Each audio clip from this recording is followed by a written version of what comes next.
Some folks just don't wanna see us shine, right? But we still here though. Land of the gray, from the land of the gray, from the land of the gray, from the land of the gray, from the land of the gray, from the land of the gray. Yeah, they call us crazy. Yeah, they call us crazy. Should at least stop. It was January during my junior year of high school, and as usual, I had eaten so much holiday food within the last couple of months, meaning that I was about 10 pounds heavier than I was in October. It was a cold January night, and my best friend Rihanna had came over to visit me. This was something super normal because Rihanna was at my house at least 5 days a week. She practically lived with me. We sat there watching The Great Gatsby and drinking hot chocolate and lemon water. As no surprise, I was the one drinking hot chocolate while Rihanna was drinking hot water and lemon. Rihanna, my best friend, who was 3 years older than me, had been completely into fitness since she graduated in 2012. There were days where she would come over and I would be eating hot Cheetos with gooey nacho cheese and warm crunchy jalapenos, and she would be eating salads and grilled chicken with lemon dressing. Watching her eat like that and having to wait for her to come over because she'd be running or at hot yoga late at night made me uncomfortable. Knowing that she was so fit and I was so chubby and I did nothing to better my health made me feel really awful inside. It wasn't until that night, the first Sunday of January, where I was looking at the beautiful actresses with these skinny waists that I decided I needed a change in my life. Sitting there staring off into space and no longer watching The Great Gatsby, I came to a conclusion. I wanted to be that tiny girl that people looked at and wanted to talk to and be friends with. However, the 160-pound me, uncomfortable and awkward, was far from being tiny.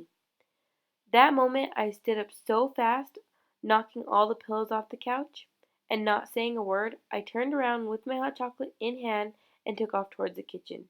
The only thought in my mind was I need a lifestyle change. I no longer wanted to look the way I do. With this in mind, I walked straight to the sink and dumped out an almost full hot chocolate. I spun around to see that Rihanna had walked quietly into the kitchen with me and slid up onto the high stool. Rihanna was watching me with a very puzzled look on her face. The face that was stunned. She was my best friend. She knew me as well as my parents and my sister knew me. They all knew that I never wasted food, nor would I ever dump one of my favorite holiday drinks down the sink. I dumped the hot chocolate and watched the thick brown liquid flow down the sink. I knew I'd taken my first step towards a new lifestyle. In my head, all I could think about was eating right and being fit. I knew softball season was 2 weeks away and I'd be working out every day. This plan formed in my head with a couple of seconds. I knew I was ready to start my journey. Setting my coffee mug into the sink, I turned around slowly and sat next to Rihanna on one of the high stools at the counter in the center of my kitchen. I looked at her with her still confused face and I told her, I want to be just like you. Her response was normal and still a bit in shock. Like me? My only response back was, how do I lose weight? And how do I look so fit? How long did it take you? Was it hard? A billion questions came blurting out. I could tell she was still very much in shock. Her response was slow. This will be tough. It takes time and it's difficult. The hardest part is your diet. After that, we stayed up talking in the kitchen for a while until my mom walked in, sleepy eyed because it was 10 o'clock on a Sunday night. She walked up in an old, tattered pink nightgown that was made up of stains from her high school days. It was anyone else besides Rihanna, I would have been mortified. I would have slid off my stool and hit the floor in embarrassment. But it was her, so I could care less what my mother looked like. The only thing I could think about was telling my mom what I had decided and what type of lifestyle change I was about to go through. After explaining the whole situation to my mother, she again, just like Rihanna, had the same puzzled look on her face. My mother's laugh was loud and distinct and short, so when she laughed, after I had told her my intentions, I was now the shocked one. You love food too much, Jazz. We know you. You're not going to be able to stop eating junk food, cold turkey, overnight.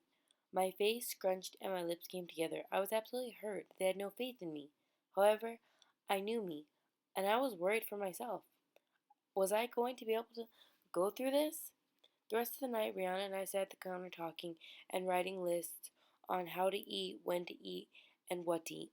Shortly after walking her to her car to say goodbye, I walked to my room and laid in my bed, and I thought about the whole night. I knew it was time for a change. I knew people would treat me different and attitudes would change towards me. If I was successful with my journey, your size in our society defines who you are, whether you believe it or not. I continued on my journey, and after 6 months, I lost 40 pounds. And people do treat me different, nicer, and more welcoming. This is one border I am glad I crossed at a young age.